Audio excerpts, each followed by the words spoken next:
people be. Namaskar. Namaskar. Let's bring some energy into this room. And having said that my ears are covered, my wife thinks I have selective hearing. But anyway, ladies and gentlemen, we are here for a very important topic. Sustainable smart water management, and why are we having this topic in the city of Kolkata? I'm honored to be here with all of you. Welcome to the members of the press and media and to my fellow colleagues from the Indian Plumbing Association. We are an organization, we started in 2003. Currently we have 10,000 members across India with 28 chapters in different cities like Kolkata. The purpose of our association is to make sure that we make India water positive, and why? We are currently 18% of the world's population. We are 1.44 billion and still growing. We are very proud of our young population, but we have a serious issue of water, and I'm going to explain to you in the next 5 minutes why. Anybody is carrying a cell phone? Can you lift? Aniruddha, you have your cell phone? Can you lift it, sir?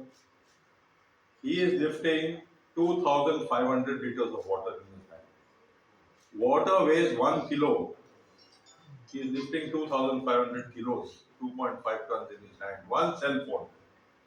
One t-shirt requires 900 liters, a kg of rice 1100 liters. So it's not about the water that we drink, ingest, use for cooking or for hygiene.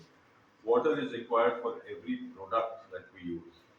The Prime Minister's vision to make India carbon neutral by 2070 cannot work or succeed unless we achieve water circularity. You can't have carbon neutrality unless you have water circularity.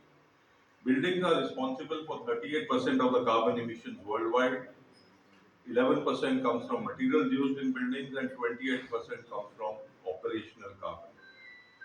We also have a linkage between water and energy, what we call water G.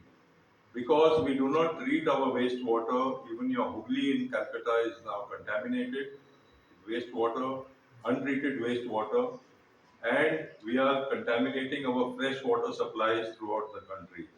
We have solutions to make India water positive. I will explain to you how.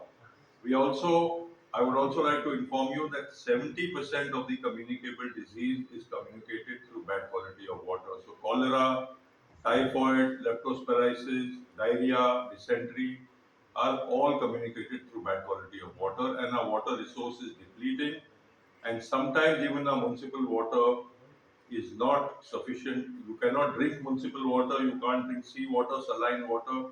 You have to treat water to its appropriate use. We have solutions available, including using low flow fixtures and sanitary ware. Ma'am, you like to sing under your shower? No, tell me the truth. No. Anybody like to sing under the shower? Think you're Mohammed Rafi or Lata Mangeshkar? You can't sing. The problem is we all sing under the shower. We don't have the guts to come out and sing. We say we can't sing, sir. And I'm sing also. My name is also Gurmit Singh. But the fact remains is that we are in a situation where we don't have fresh water. You have the guts, come out and sing. Don't use your WC or your flush as a dustbin. I have friends who smoke and they would put the ash in the WC in the toilet and then flush, and the cigarette butt doesn't go through.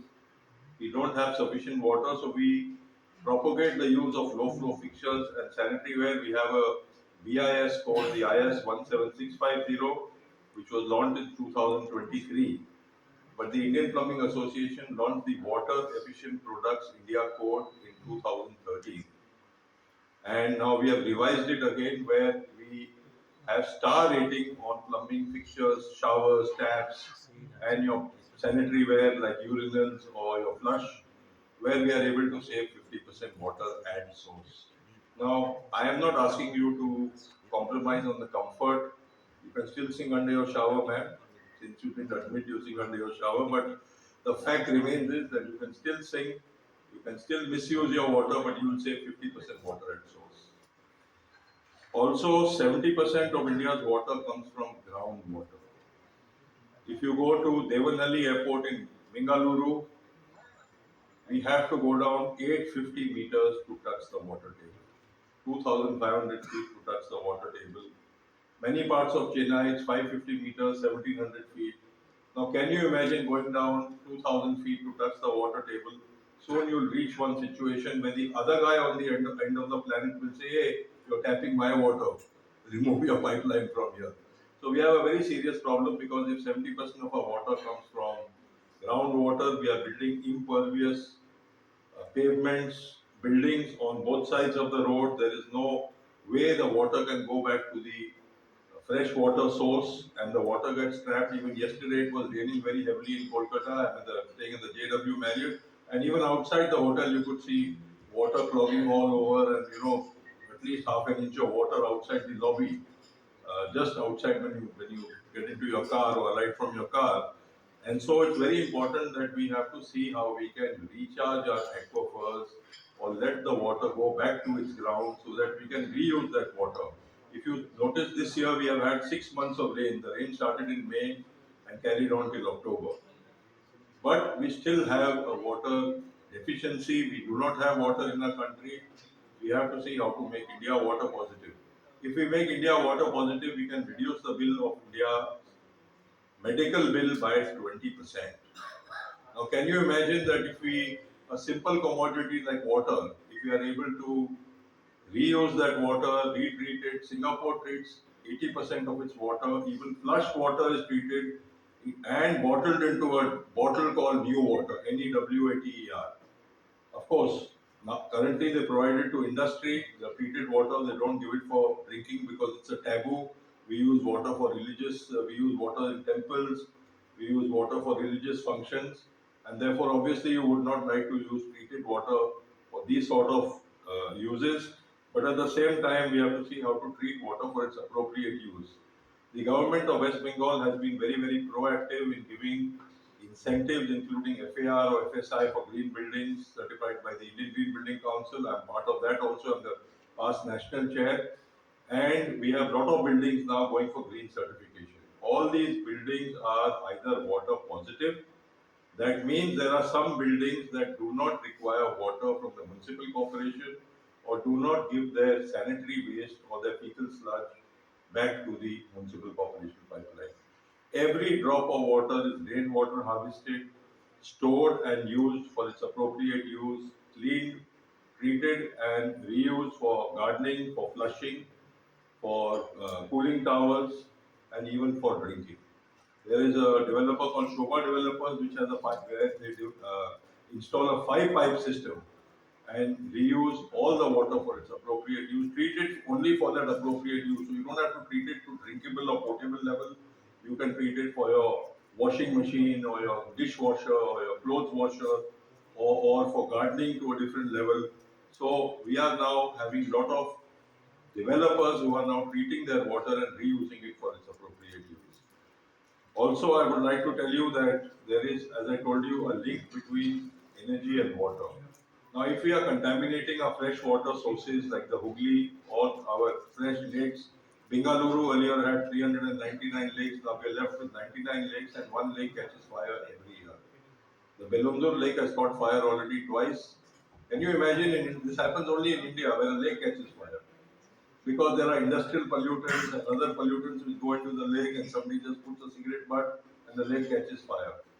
So we are in a very serious situation where the Niti Aayog has now drafted a rule regulation for developers. If there was a water body in some states, if there was a water body even 500 years before, you cannot construct on that site. You have to rebuild that water body. I think my phone is ringing, just put it off, sorry. Yeah. So you recharge that water body and create that water body, but you cannot build on that land, piece of land or that structure. So it's very important to see how we make India water positive. We have renowned speakers from all over India. We have Mr. Avinash Mishra, ex-advisor from Niti Aayog. He was in charge of water and waste from Niti Aayog, from the government of India. We have Mr. Rohit Kakkar, deputy advisor, CPH EEO from the Ministry of Housing Urban Affairs. We have Mr. Mukesh Sinha, ex-past chairman from the Central Water Commission, coming here to talk to you. We have Sushil Motaji of Merlin Group, the chairman of Merlin Group. We have Apurva Salarpuria, who is now the incoming Credai chair and managing director of Salarpuria Group. Ashish Majumdar ji from the Jadavpur University. Shreya Korana, program associate from the Water Environment National Institute of Urban Affairs. Mr. H.C. Vinayaka, ITC Hotels. Now, whenever you go to ITC Hotel, the water that you drink in your room is called Shunya. It's called 0 mile water. That water does not go out into the drain. They treat your wastewater, grey and black water, put it in a bottle, and we drink that same water in an ITC room. So Mr. Vinayaka is coming to here to tell you about how ITC is water positive. They're not even using any water from the municipal mains. They're water positive. We have the director engineering from the Taj Group, Mr. Prem Thakur. Taj also, all their hotels are certified as green by either the Griha or the Green Business Center, the USGBC or the IGBC. So we have Yashashvi Shroff, Executive Director from the Alcov Group. We have Anand Nyotia ji, Director from the Orbit Group. So there are a lot of developers, architects who are participating in this seminar. It's very important that all of you need to be there to ensure that we make India water positive. So it's not about what I am telling you, the story of water is not about me or my people from IPH. It affects all of you, each one of us, because if we do not have sufficient water, we will not leave any water for our children and their children to come. So